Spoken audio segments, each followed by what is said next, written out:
So what fibers should you weave with? I'll share a little more information on how to choose yarn for your rigid heddle weaving project. Most patterns suggest a specific type of yarn for the project described.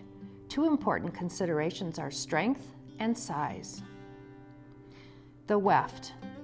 The weft is the yarn that you weave with from left to right on the loom. This is when you can use all types of yarn. You may have some at home left over from other projects. When you weave, you can use whatever yarn thickness you desire for the weft and also incorporate non-yarn items. However, when you are new to weaving, picking out a yarn for your weave can be daunting, so I'm going to share my best recommendations. To start, let's talk about yarn sizing or weight.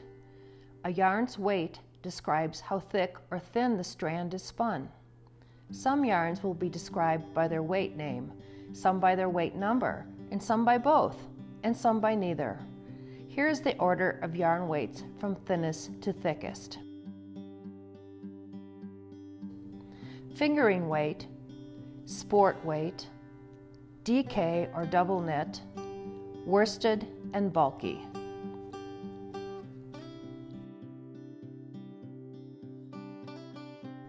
Choosing the yarn and the size of reed that you're going to use is often a challenge. Here's a simple chart. If you're using the lightest weight, fingering weight, use a 12 dent reed. If you're using sport weight, use a 10 dent reed. If you're using DK or worsted weight, use an 8 dent reed. If you're using bulky yarns, use a 5 dent reed.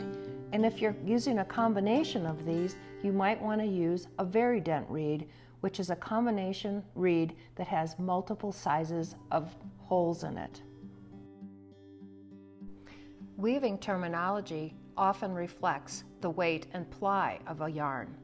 If you see the description 8/2 on a yarn, it means the weight of the yarn is 8 and it has 2 plies or 2 yarns twisted together to form one. 8/2 is a 2-ply. 8/4 is a 4-ply. Yarns get progressively fatter and therefore have less yardage per pound. The 16/2 is half the size of an 8, so that first number sort of gives you an idea of the size of the yarn. The higher that number, the finer the yarn. As a reference, most sewing cotton is 52.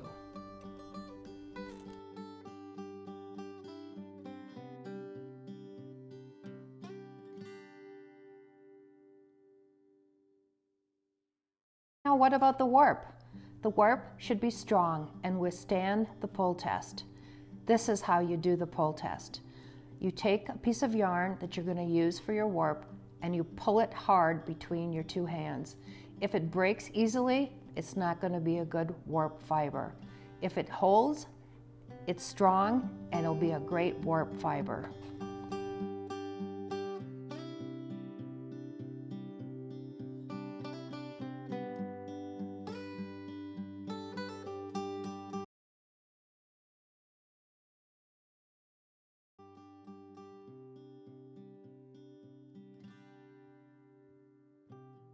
So now you might be thinking, can I warp with wool or other animal fibers? My answer is yes, of course. And as always, I encourage everyone to experiment with their weaving. So if you want to warp with something other than cotton, just do it. So what does that mean?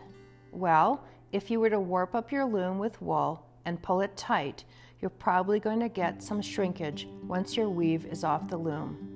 It may also get wavy depending on what you did with your weft. So that's all about yarn. Let's get on to warping the loom. Join me in the next episode.